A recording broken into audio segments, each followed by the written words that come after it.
Cooper comes up, hits it. Yeah! Oh my God! What a goal! What a goal by McFadden! Dalglish. There's the goal! Richie!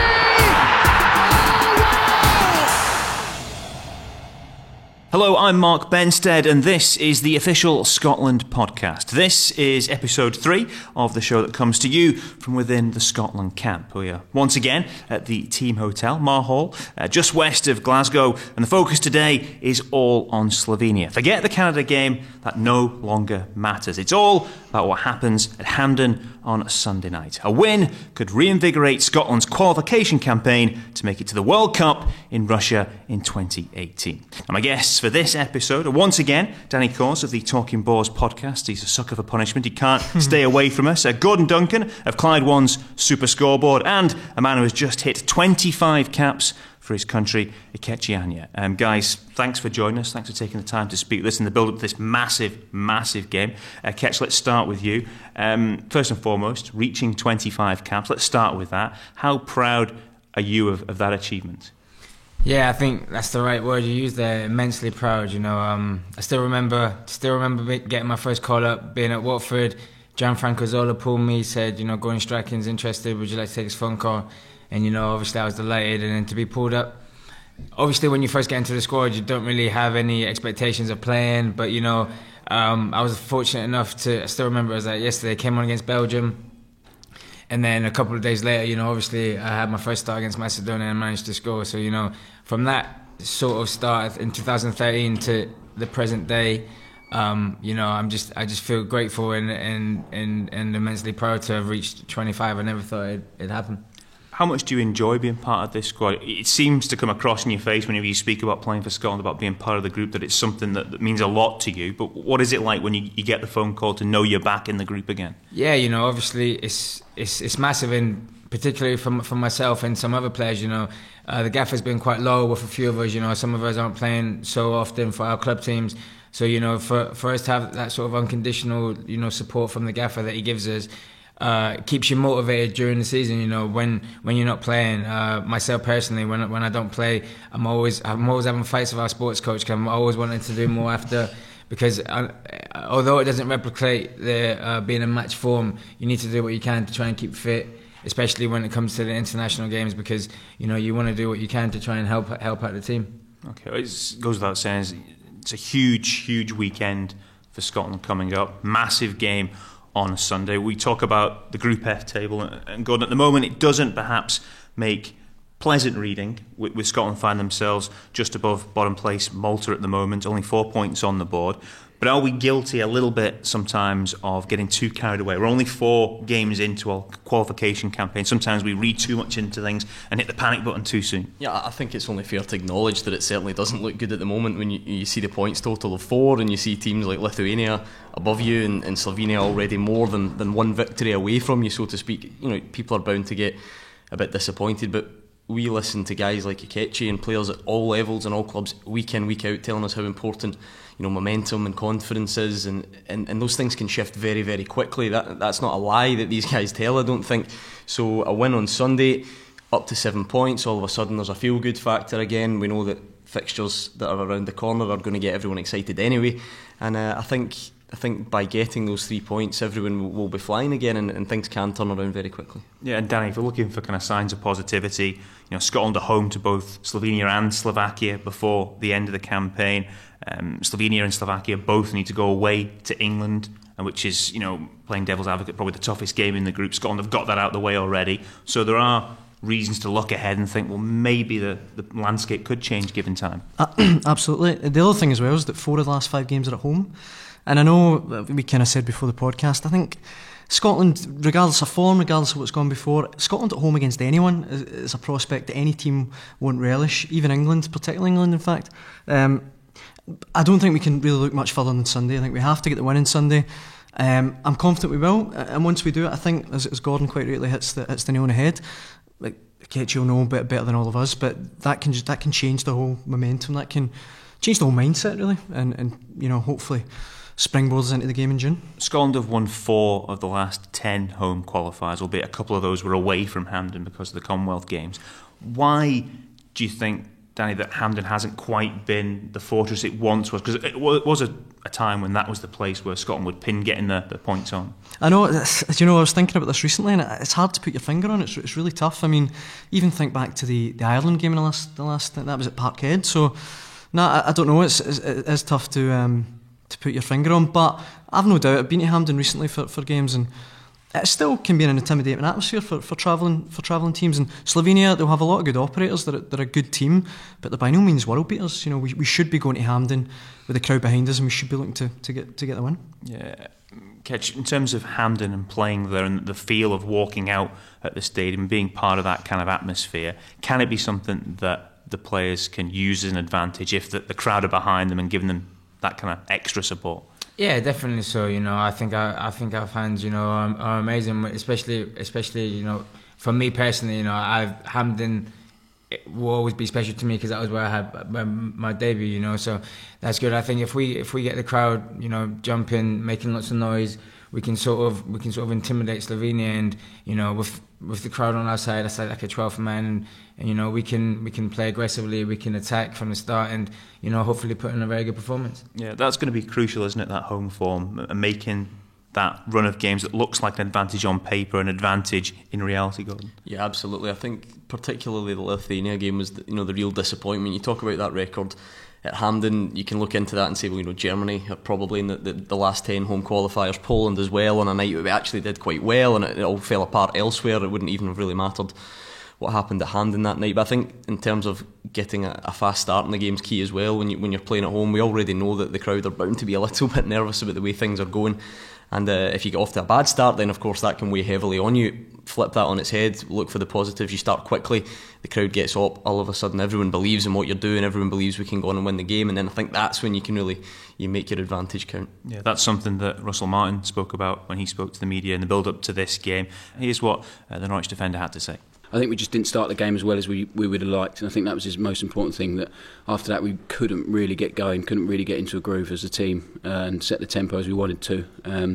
Like I said, we'll work on that going ahead to Sunday. We're confident going ahead to Sunday. We need a result in the group, there's no denying that. We need a result. It's as simple as that. And come out here and say we need to play positive football and stuff like that. We need to go and win a game on Sunday if we can. We need everyone pulling together to do that, and everyone's confident in the work that we're doing this week to go and get results. It's as simple as that. We have to be. Otherwise, if you don't go in with a confident mindset, you're going to struggle. I suppose it's a $60 million question, but try and put your finger on why things have slightly gone on a downturn. The disappointment of not qualifying when we played so well for the majority of the campaign, and one result probably cost us really. I think that's disappointing for people, and that's tough to take, and we maybe haven't quite got over that quickly enough. But I don't think performances haven't been terrible. We've been one or two passes away where it was clicking before, and then early on in the last campaign it was clicking and going. Just been a fraction off that. But the most important thing is, regardless of what's gone on in the last 3 or 4 games in this campaign, if we win on Sunday, we're right back in the mix, and we've got a right chance of moving on up the group and qualifying. Yeah, Russell Martin there speaking in the build-up to this game with Slovenia on Sunday. He covered a various selection of things there, but he started talking about the slow start against Canada, and that's something that's perhaps been a little bit of a theme of late. Ikechi, how do the team go about kind of avoiding that and starting on the front foot on Sunday and starting with that kind of tempo and kind of take the game away from them? No, obviously, as Russell said, we need a result. So, I think the gaffer's going to prepare us, set up a team, that's going to be more attack-minded, be more aggressive, and I think that's the key to it. Like you said earlier, if we get a fast start, the crowd are going to be chanting for us, be excited, and we can get the first goal early doors. I think Slovenia are going to be taken back a bit, and we can use that definitely to our advantage. It's interesting in the build-up to this game, Gordon. I noticed that Gordon Strachan sort of accepted that it was a must-win fixture. I don't know about you, but in all my dealings with him at club or country, whenever he's been asked if this is a must-win game, he's never said that before. He's always dodged around it. He's always kind of avoided the question or moved it on. But this time he said, yeah, it's a must-win game.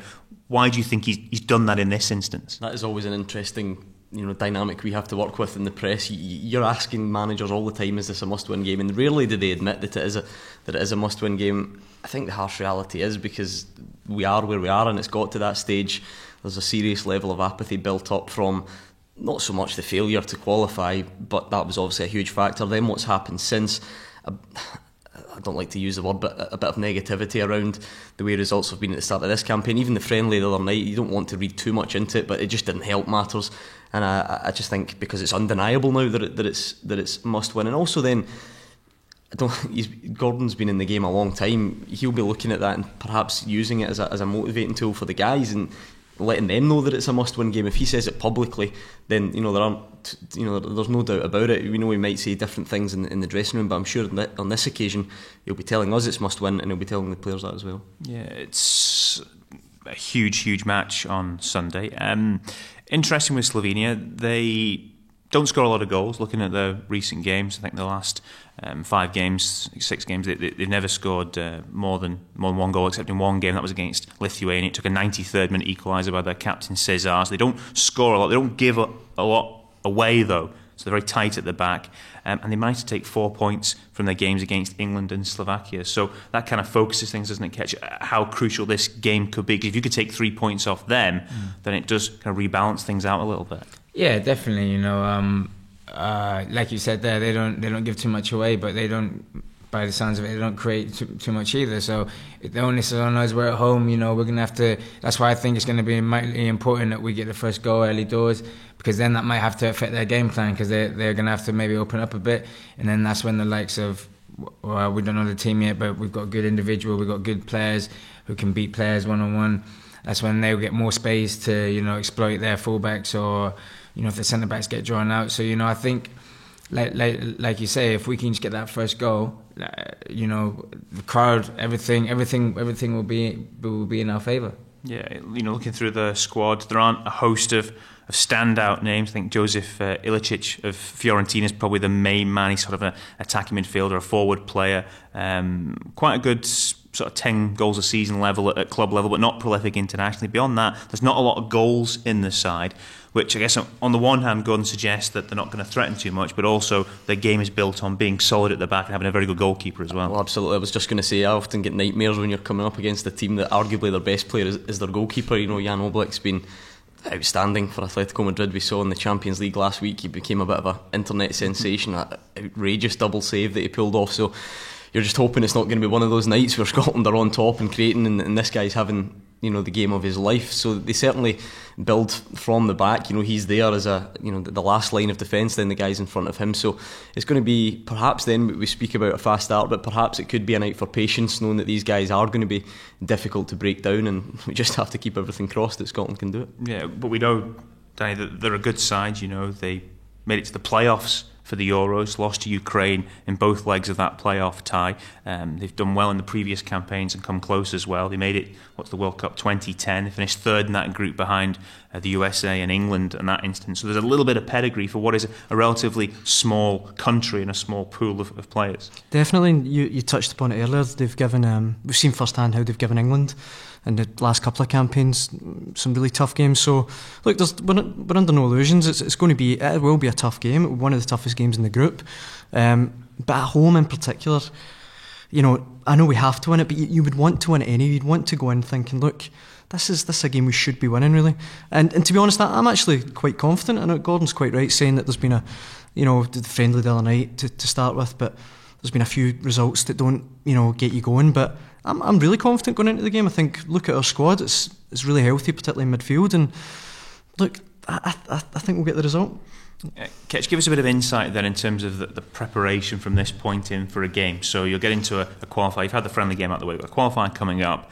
At what point do you start to hone things down, start to focus on the details of the opposition per se? Is that done the day before the game, or is it done in the few days beforehand? When does that process kind of focus in? I think it's as soon as your last game is done, So obviously, you like you say, you take a game at a time. So our focus was on Canada, and now that Canada's done, as soon as the whistle went from the Canada game, we're thinking about this game. So that starts from your recovery, and then we'll talk to the sports analysts who see the Slovenia game. Will give us all the details, and you can get all the details that you want. They'll tell you if your opponent's right-footed, left-footed, every little thing that you could possibly do to get the few percentages of winning.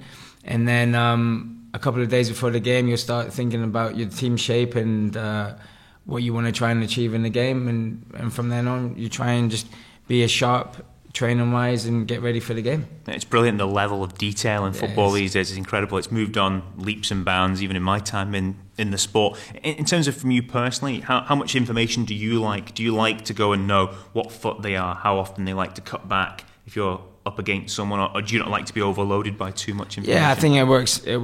Everybody's different. Some people like to know that information, some people don't. Personally, I do, because it gives you sort of gives you sort of an upper hand. If they, especially sometimes if I'm playing in defence, if you know that your guy's predominantly one-footed, and he only uses his other foot to stand on, that's going to make your life a little bit easier. So every little bit of information I think can help. So personally for me, it's welcomed on board. Yeah, it sounds like you've seen me play.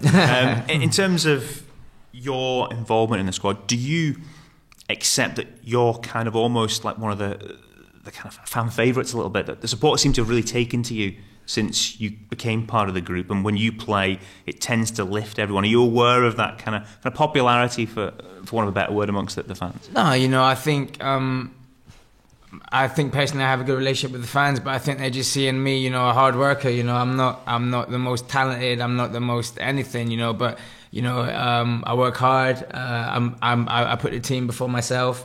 And I think if you do that, the fans are going to like you. If you give 110% on the pitch, I think the majority of fans can live with maybe not being the most talented, but if you put a shift in, if you do the hard work, I think they can relate to that, And I think that's just every time I put on a Scotland jersey or club level, I try my best. Sometimes it's good enough, sometimes it's not, but at the end of the day, I can look at myself and be, okay, you gave your best. This is what happened. So like that, I think they can relate to me, I can relate to them. So I think I've got a good relationship with them. Akechi, a man who approaches it with a great attitude, and he's got that enthusiasm, but also a man, we'll speak about him because he's here, who impressed in midweek and staked a claim in that performance against Canada. Yeah, absolutely. I think Gordon Strachan's comments were quite telling after the game, where he said that the game was a worthwhile exercise and it had cleared a few things up. That probably means that some players played their way in and some players played their way out of their selection for Sunday. Akechi clearly did his chances no harm at all. He went home with the champagne, I believe, so that's always that's always good. He hasn't opened it yet, which is encouraging ahead of a big game.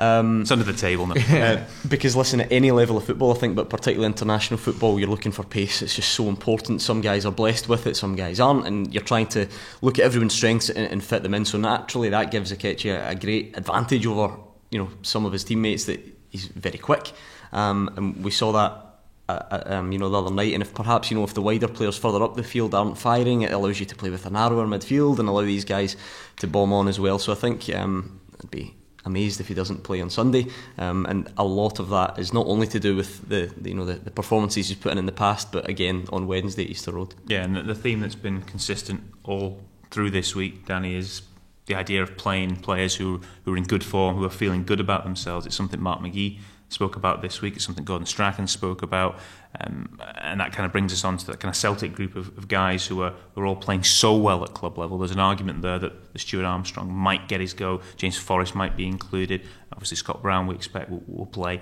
and they bring something, don't they? I think pretty much every Celtic player in the squad has got a really good claim to play. We after on the last podcast spoke about the Canada result, and we're a little bit down. We wanted to obviously beat Canada, but then you can't read so much into that, because it's almost half a team really when the Celtic boys come in, and if 4 or 5 of them play, it changes the entire dynamic. And obviously you'll know better than us, Akechi, but the mood in the dressing room will just change. That Celtic are completely flying, and I don't know if that spreads throughout the dressing room or...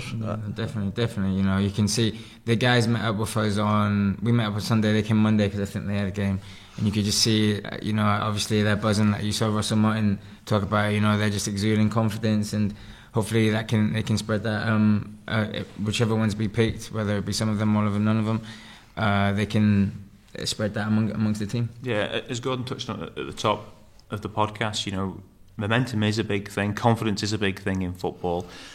do you get a sense that it can kind of rub off on people? You know, if there's a group who come in and they're kind of in their stride, kind of strutting around, confident in themselves, does that lift everyone around? Yeah, definitely. It makes you raise your game. You know, if you see somebody playing out of their skin, it's just natural for you to think, hey, I should be doing that as well. You know, so you know, I think Brownie's got that anyway. Whether Celtic would have been up, would have been won the league by now, but. You know, it's just gonna be beneficial for the whole team. Yeah, there's been a lot of talk about Scott Brown. Would he be involved in these games? Wouldn't he? After the kind of stepping back from the national team for a period, what does he bring? He's here now. He's part of the group. You've been part of the dressing room with him. What is it that he brings to the group that perhaps nobody else in that squad has? You know, Brownie's Mr. Scotland. You know. You know, he's the nicest guy off the pitch, but on the pitch he'll make sure that you're doing your bit. You know, he won't take any slackers, and you know he always leads by example. You know, he will never ask of you what he doesn't expect of himself, which is only fair. You know, so you know when you've got that sort of mentality and that sort of determination to try and succeed, because obviously Brownie wants to go back to a major tournament. You know, and he spread that motivation to all of us new guys. And he just brings a whole lot, and it's a good thing for Scotland that he decided to come back. What's he like in the immediate moments before a game like the one that's coming up on Sunday? Is he in people's faces, or is it just the kind of game face, or how does he do it? No, you know, he's focused. He's 100% focused. He wants to win. Whether it's this big game or it's a training game, you know, he wants to win. He doesn't accept anything less. And that's how it should be, you know. And he's going to make sure that all of us are riled up for this game. And even the ones that aren't playing, you know, he's always making sure that they're ready, because their chance could come, you know, any second of the game. It could be an injury, it could be a tactical change. So you know, he's got all the squad ready for the game. Different types of leaders within the group. You've got Scott. You've also got Darren Fletcher, of course. How do they contrast? What's Darren's approach when he's trying to get the guys up for a match like this? I think they've got similar tendencies. You know, I think Fletch might be a bit more. What's the word? I don't. Maybe a bit more composed. You know, you see that's the sort of the way he plays. You know, he doesn't panic. He doesn't make you feel nervous. You know, I think if they were managers, I think Fletch would be more of a manager to be like, you know, give you a cuddle and make sure that you're playing well that way. I think Brownie would be more to get in your face. So you know, they've both got amazing attributes, and you know, like you said earlier, we've got very good midfield. And you know, these are just two of the players that we're lucky to have. Yeah, that's going to be the big dilemma when it comes to trying to pick teams, I think, for you guys before we wrap things up today in terms of the options in the centre of the park. We've touched on it this week through the course of the shows. Stuart Armstrong is the perhaps kind of maverick quantity, or maverick, what's the word I'm looking for? Maverick element coming into this game. He's played so well for Celtic this season. He's been so impressive. There's a big question. Could he be thrown into a game like this and say, you know what, just carry on doing what you're doing? Yeah, I mean, I think it's 12 goals, isn't it, for Celtic this season? Many of them from a deeper position as well, because remember, he was playing deeper when Tom Rogic was ahead of him in the team. So he's been outstanding, and it's funny that, because like you said, this guy doesn't even have a Scotland cap yet, and I think, speaking to a lot of certainly Scotland fans, and maybe Gordon Strachan's got different ideas, but everyone actually expects him to come straight in and play from the start. So there's a lot of expectation on him, a lot of, well, I guess that brings its own pressure, but it's a nice pressure, it's a nice problem to have. He's been building up to this for a long time, and he's had to pull out of squads in the past, and again, hark back to what we're talking about, confidence and all the rest of it. I think the beauty of international football is it's a real mixed bag, because some guys who are maybe in relegation battles come here and it's a release for them. You know, it's a nice break from club football and they can go and express themselves. On the flip side of that, the Celtic players, Stuart Armstrong in particular, they're winning every week. They've got that winning mentality. They've got the bit between their teeth. They're absolutely flying.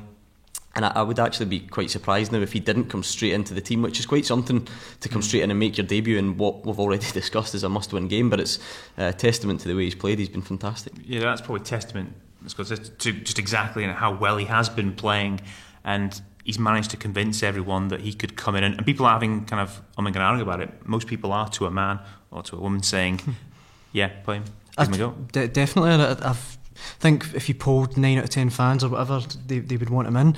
I think I'm obviously no football coach, as my Sunday League team will testify. But if a guy like Stuart Armstrong, everything he touches at the moment turns to gold. You know, even the last game against Dundee, he's scoring, flick-on headers. You know, it just can't do any wrong at the minute. If you've got a player like that, I would imagine as a manager you try and get him in at all costs. But having said that, the competition is fierce in midfield. Personally, I would have him in. We'll come to that obviously, but it's tough for the manager. It really is. Okay, well, it is Slovenia at Hampden on Sunday. The challenge is there for the boys. It is a must-win game. The manager said it's a must-win game. Slovenia have impressed, I said before, 4 points from their games against Slovakia and England, but they draw in the last couple of friendlies. They had a 0-0 draw against Saudi Arabia, a 1-1 draw with Poland. They don't score a lot of goals. This is an opportunity for Scotland to kind of reclaim some ground within the group, to reclaim or start with a bit of momentum, build some momentum. How do they go about it? That's the question now for the podcast. I don't know which one of you boys wants to go first with showing their hand on the team. This is the great bit where we check to make sure you both put Akechi in the team you would play no for pressure, Sunday. No pressure. You'll walk out if you haven't. Gordon Quan, give us the team you would go for this game. A massive must-win game, Hampden, Sunday evening, under the lights, great occasion. Who can handle it? That's a tough question. Now, I think there are a couple of positions where I would be quite content to play a number of guys, and we know that goalkeeper is probably one of them. Alan McGregor has played well at club level, and he played well again the other night. I would probably just give the nod to Craig Gordon. And can I really justify that? No, not really, because they're both excellent goalkeepers.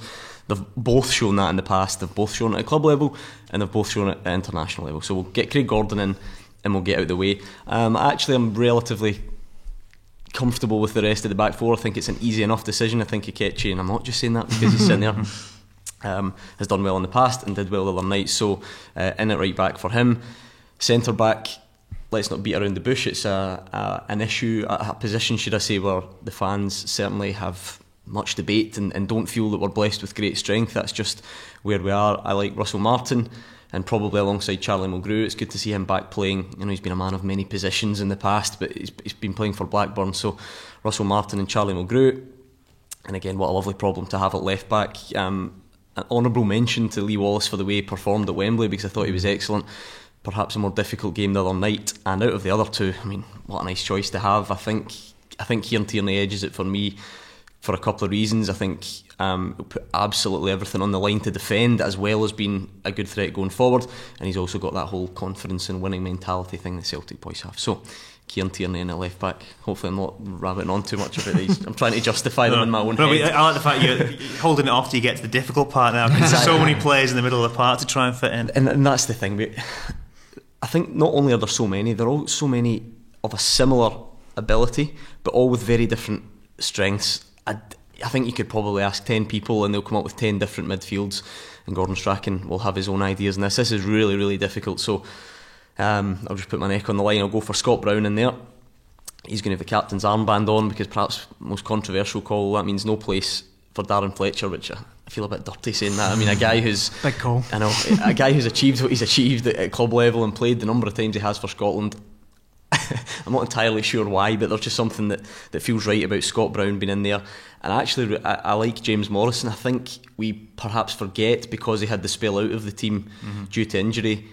Not too many bad games with a Scotland shirt on, James Morrison. He's actually been very consistent. And when you listen, the result at Wembley really overshadowed everything, but if you were to analyse the game, I actually thought he did quite well at keeping the ball. So holding midfielders Scott Brown and James Morrison. In front of that, centrally, we'd go for Stuart Armstrong. We've covered that, don't need to say too much more. Man in form, scoring goals, dynamic, quick, got everything going on at the moment. Either side of him, very tough as well. I would like to have a bit more pace in the team. I would like Oliver Burke to be in good enough form to play him. I don't think he is. I'm also not 100% sure about James Forrest, so I'd go Matt Ritchie, because he's having a phenomenal season with Newcastle. We've seen what his set piece delivery is like, his threat from even shooting from range, which might come into play as well. So he's got to be one. And the other man in there is Robert Snodgrass for me. I will admit that I don't think, in fact, he would admit himself that he hasn't hit the heights that he would have wanted to since his move to West Ham, and perhaps in his last few games in a Scotland jersey. But I just think he's one of our better players, as simple as that. So he goes in, and my goodness, the striker, they've all, I would love to be struggling to choose between them all because they're all banging form and they're all banging in goals. Perhaps that's not quite been the case.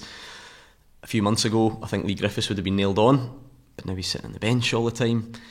Stephen Fletcher's played a lot, but now he's been kept out of the Sheffield Wednesday team by Jordan Rhodes, and I think Chris Martin unfortunately played himself out of contention the other night, so Jordan Rhodes the man for me. Okay, some big calls in there. The Darren Fletcher exclusion for this game, that's in your eyes for this particular game in these particular circumstances, to get those kind of forward players in, is that the kind of idea, or to get James Morrison as well in that kind of deeper role? It's not so much a slight on Darren Fletcher as it is an attempt to reward the other guys round about him. Like I say, there are so many, they can't all fit in, so I don't particularly think that Darren Fletcher's done anything to warrant being dropped as such. I would just prefer to see, if you're talking centrally, I want to see Scott Brown, I want to see James Morrison, and I want to see Stuart Armstrong, so something has to give. On James Morrison, as you touched upon to a point, did we kind of forget there was a stage when he was actually probably one of Scotland's better players? He was actually one of the more dominant figures in a run of games. Then he obviously had injury problems, he missed out in a few games and struggled to get it back, but there was a spell where he was one of the first names on the team sheet. I think we do forget, and perhaps the reason for that is because he missed the start of the last campaign, which coincided with us actually getting some good results and playing well, so it was almost out of sight, out of mind, and perhaps we didn't need him, sort of thing. But it speaks volumes for him that he was played at Wembley. He's been a consistent performer in the Premier League for a number. I think he is pretty much, he must be right up there with West Brom's sort of record appearance holders in the Premier League out of their current batch of players. So he's got a lot going for him, and I fancy his chances in there. Part of a West Brom side that's 8th in the Premier League just now. Yeah, as is Darren Fletcher. Get your team just a second, but just in terms of when players listen to people talk about selections and the arguments. We know nothing compared to these guys. I really enjoyed. But do you as players sometimes kind of sit and think, I wonder what the best team could be, or I wonder, because you must look at the squad, particularly in that midfield area, and look at the guys and think, there's a lot of good guys there. Who gets left out? And do you kind of weigh it up as players and talk about it sometimes, or think about it privately? No, personally, I don't. I think that's the manager's decision, and whatever he chooses, I'm always going to respect it. But it was. I really enjoyed the analysis. You got a big thing to follow. Because it wasn't. It actually sounds quite sincere. It wasn't just like, oh, these are my favourite players, they've done this, they've done that. There's a lot of thought into it. He thought about how good they are individually, what type of form they're in, what they bring to the team. So it was good. It was quite insightful for me to see that, because normally it's just he's not. Can I say crap? He's not very good. He hasn't been very good. Blah blah blah. But it's good because not only that, you thought of many things. So I think that was very good. Okay, we'll get your team now. You have had big build-up from Gunny. He's set the bar high now in how he's delivered that and set that out. Him. Why? Because I want to. Exactly. I do feel guilty about not mentioning Tom Kearney, by the way, because he was too late. I've let that one slip. Similar to Gordon, I would go with Craig Gordon in goals. I think he's had a really strong season. We've talked about the Celtic factor, and I think oddly at the age of 34 now, he's actually developed as a keeper this season under Brendan Rodgers. I'd feel safest with him. I think we've got the same back four actually. Ketchiani obviously is captain at right back. Penalty taker. Exactly. Ketchi at right back. I thought obviously played your way into contention the other night, and there's no out and out right backs, so it's a kind of no-brainer. Two centre halves, the exact same as Gordon, Charlie Mulgrew and Russell Martin. Charlie Mulgrew actually, I think, brings another dimension. He's a good ball player, and I mentioned the other day. Remember when he was at Celtic, he always had the knack of coming up with a goal at set pieces. So I think that's a good thing to have in the team. He wasn't afraid to take possession on a poor pitch on Wednesday as well. Like he was taking the ball a few times under pressure, and he doesn't panic. He was actually one of the standouts, I thought. Or one of the plus points. Aye, definitely. And left back as well. I feel really bad picking Kieran Tierney because I think he's been outstanding, and I think he just nudges ahead of Andrew Robertson, but Robertson's never let Scotland down. Even when he came on the other night, I thought he really stood out, and Oh, it's really tough, but I would go with Tierney. The two holding midfielders, I would go for Scott Brown again, speaks for himself. One of the players of the year in Scotland, and I would actually go for Darren Fletcher. I'm glad you did. It makes me feel a bit better. I actually thought against Canada he played really well against Canada. It could have easily been a game where he was left out and he didn't really need to play, but I thought he played really well. I think the two of them together, their experience, their know-how of playing in games like these, kind of stands in good stead. The three behind the striker is where it gets really tough. I mean, I've got a three in mind, but you could easily swap all of them. Stuart Armstrong, we've mentioned, the kind of X factor at the minute. You would fancy him to get a goal at any point just now, every game he plays. I would go personally with Robert Snodgrass on the right. I think Gordon hits the nail on the head when he says that he maybe owes his performance a little bit. He's not played brilliantly in the last few games, but technically he's arguably our best player. So I would back him on the big stage to come up the goods. And then on the left, if he's fit, and I realise it's a big if, but I would throw Ryan Fraser in. A bit like yourself, Ketch, he's blessed with blistering pace. And this season in the Premier League, he has terrorised teams. I mean, we talked about it in the other podcast. Not just any team, Arsenal, Liverpool. So I would throw him in, and I don't think he'd be comfortable for Slovenia. The striker, really tough one. I would go with Lee Griffiths. I don't think it will be Lee Griffiths. I think it will probably be Stephen Fletcher or Chris Martin. Gordon's quite right again when he says he's been on the bench and that. You know, even the other night I thought his touch was a wee bit off, and that's to be expected. But I would go with him. I think he gives them another problem. Rather than holding the ball up, he's going to want to run in behind. He'll pull defenders about. He'll create gaps. And he can score a goal. But I suppose the thing about modern football, it's not just about the 11 who start. Sometimes someone can come on and change a game, and there are options. Ryan Fraser could be excellent for that as well, you know, and Lee Griffiths. I think that's perhaps when you then have to change the game plan. That's when I can see that happening, because if defenders are getting tired, the last thing you're going to want is Lee Griffiths over your shoulder. He can't keep a track of where he is. He'll be running in behind. Ryan Fraser running at you as well. So it's an option. It's a nice option to have. We touched on Oliver Burke. I don't think we can discard a guy like that because he had a tough night against Canada. If he's on his game, he's almost unplayable at times.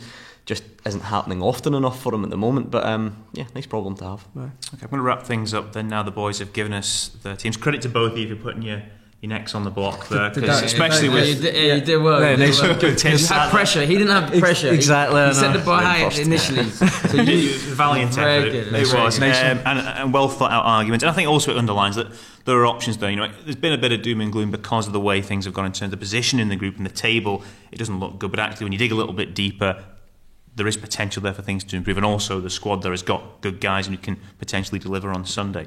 Just to wrap things up then, Gordon, what do you think is crucial to a good Scotland result at Hampden?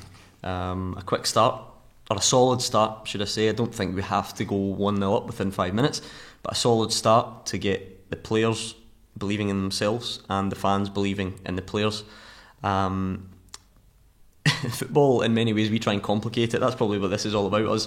But it comes down to some really simple things, and I'm going to really state the obvious here. We need to defend better than we have been and keep the ball out of the net, and we need to do better at the other end. I mean, I appreciate that as simple as it comes, but it would be nice to feel solid at the back. I think that's something that's been missing for a long, long time. So if I had to pick two aspects that need to be in place, it's a quick start and a foundation at the back that we can build on, that will let everyone sort of breathe easily as the game goes on. Okay. And Danny, what would you add to that ahead of Sunday? What would you like to see from the game, aside from obviously ultimately a Scotland victory? And then a Ketchianya winner. I would love to see just a brave performance, going out and putting everything on the line, leaving it all out there. If they play to their potential and we play to our potential, I'm very confident that it's us that come out on top. If we come away and we know that we couldn't have done any more, that's all you can ask, and a clean sheet would be lovely. Okay, Ketch, I'll give you the final say then. What's your rallying call then to the fans who are coming? And some will be coming with a little bit of, I'm going to come along and see what happens. They've perhaps not got that kind of spring in their step they've had ahead of some of the games. What do you say to them to convince them that Sunday could be one of those good days, those special nights that could kickstart everything? Yeah, you know, obviously we want as many fans there as possible, but I think you just need to remember, you know, some of the better performances we've done. You know, I still remember the feeling, you know, when Sean scored against Ireland, you know, and we left that game and everybody was, you know, that's what football was about, you know. So if we can have that sort of same level of support, you know, we're going to give everything on the pitch, And like Russell said, and I've said a few times, you know, I'm very confident that we can have a good Sunday night. See, that man's enthusiasm is what is needed ahead of a game like this. That is infectious stuff. And guys, thanks for your time. Katie, really appreciate you taking the time to join us. And a bit of information once again ahead of Sunday's game if you're planning on attending to support the boys. The Scottish FA have laid on free bus travel to and from Hampden from Buchanan bus station. Buses will run from Buchanan Street bus station to Kilmunnock Road near Kings Park from 4 p.m. to 6:50 pre-match and from 9:50 to 10:30 post-match. Tickets are first come, first served basis. That's it for this episode. All eyes now on Sunday and Slovenia. Enjoy the game. Let's hope Scotland can do the business and get a crucial 3 points. Remember, you'll be able to get reaction to events at Hampden on the Scottish FA website and via the Scottish FA's various social media platforms. For now, though, from all of us, goodbye. Cooper comes up, hits it. Yeah! Oh my God! What a goal! What a goal by Mick Madden! Dalglish. There's the goal! Richie!